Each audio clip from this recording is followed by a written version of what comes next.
Hi viewers, how to teach English. This video has been specially made for teachers. Watch the video and subscribe to our channel for more videos regarding English grammar. Keep instructions clear and simple. It can be tempting when addressing a class of students, especially ones that you've only just met, to explain activities in your politest language. After all, no one likes to be rude. However, a student who has only a few words of English, if any at all, won't appreciate the courtesy of, or even understand. Okay, so now what I'd like you all to do, if you don't mind, is just to stand up for a moment and come to the front of the class. Oh, and please bring your book with you. Could we all just do that? Instead, make instructions crystal clear by using as few words as necessary and by gesturing whenever possible, and break down series of instructions into smaller units. If you want to be polite, please and thank you'll do. Everybody, take your book, please. Stand up. Now, come here, please. Thank you. Let them listen first. More than likely, your students will want to start practicing speaking pretty much from the get-go. However, it takes a while for one's ear to acclimatize to the sounds of a new language, and not everyone will be so keen. Don't pressure students into speaking before they've had lots of opportunity to listen to you using it, which doesn't mean you should just be rambling on at the front of the classroom. With beginners more so than with other levels, you really have to consider what you say and grade your language accordingly. Drill, repeat, drill, repeat, drill. Beginners need lots of repetition and drilling, especially as they get to grips with the sounds of their new language. It might seem boring to go over the same sentences again and again, but it is necessary.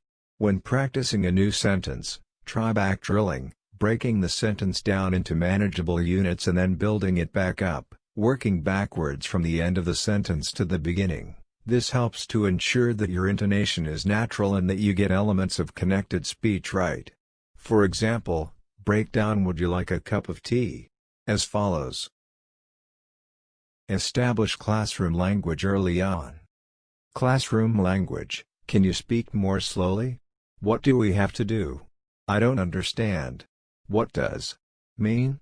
How do you say in English? Dash is usually associated with teaching children, but it really helps with adult beginners as well. No matter how friendly and relaxed you make your classroom atmosphere, learning a new language can still be daunting, especially when you feel you're not completely following what's going on, or that you might be called on to say something that you don't feel ready to say. It's much better to equip students early on with classroom language that will help them navigate the lesson smoothly.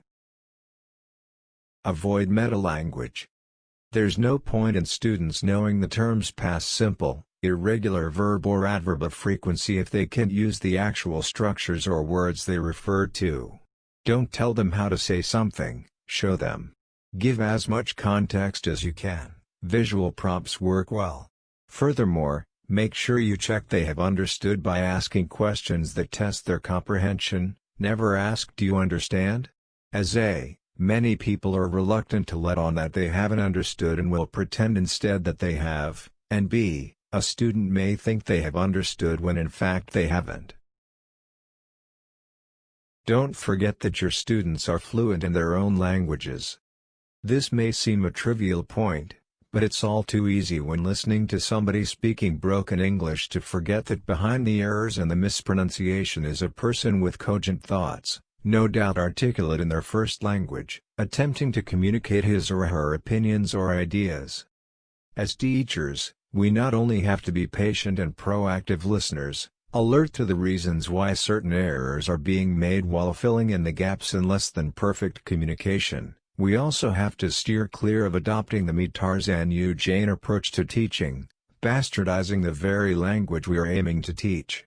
Rather than degrading our language, we have to grade it carefully so as to keep it comprehensible while maintaining its naturalness, rhythm and spirit, ensuring all the while that, as far as possible, we actually converse with our students and listen to what they have to say. After all, even from the very first lessons, from the A in the alphabet and the M of to B, communication is the goal. Know the language of your content. English has a number of polysemous words. Once a student learns and understands one meaning of a word, other meaning may not be apparent. Review the vocabulary of your content area often and check in with ELs to assure they know the words and possibly the multiple meanings associated with the words. For example, a plot of land in geography class versus the plot in a literature class. A table we sit at versus a multiplication table. Understand language assessments. Language proficiency assessments in your district may vary. Find out when and how a student's English language proficiency is assessed and the results of those assessments. Using the results of formal and informal assessments can provide a wealth of information to aid in planning lessons that support language acquisition and content knowledge simultaneously. Strategies that match language proficiency. Knowing the level of English language proficiency at which your students are functioning academically is vital in order to be able to scaffold appropriately. Not all strategies are appropriate for all levels of language learners. Knowing which scaffolds are most appropriate takes time but will support language learning more effectively. Increase your understanding of English language proficiency. Social English language proficiency and academic English language proficiency are very different.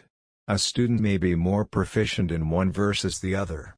A student's level of academic English may be masked by a higher level of basic interpersonal communication skills, BICS, compared to their cognitive academic language proficiency, CALP.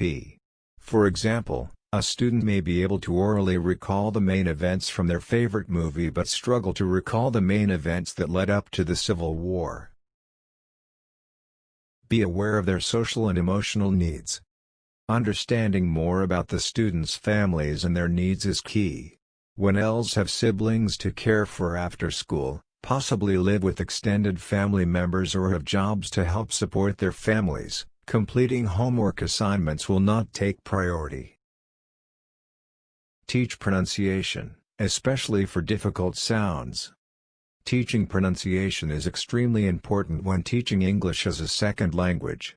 Consider focusing on sounds that are particularly hard for English as a second language students like the TH. The TH, like in theater or thing, does not exist in a number of languages.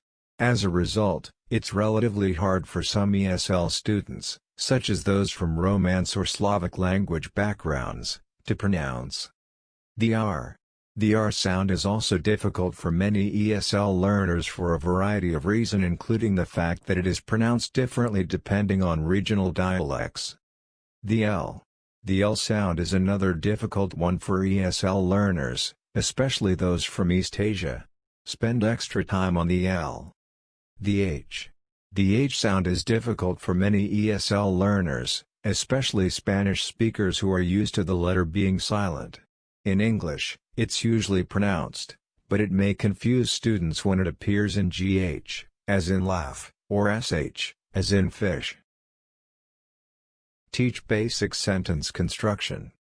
After you've taught the alphabet, verbs, and more, you should begin to teach your students basic sentence construction. This is important, as it will provide a foundation to their writing ability. It will also aid them in reading.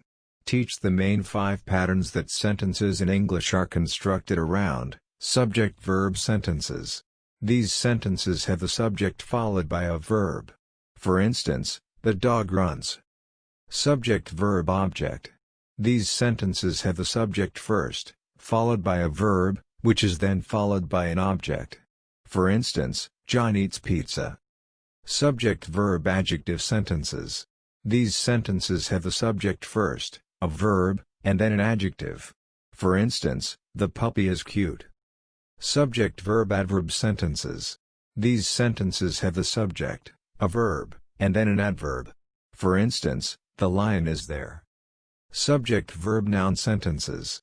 These sentences have a subject, a verb, and end with a noun.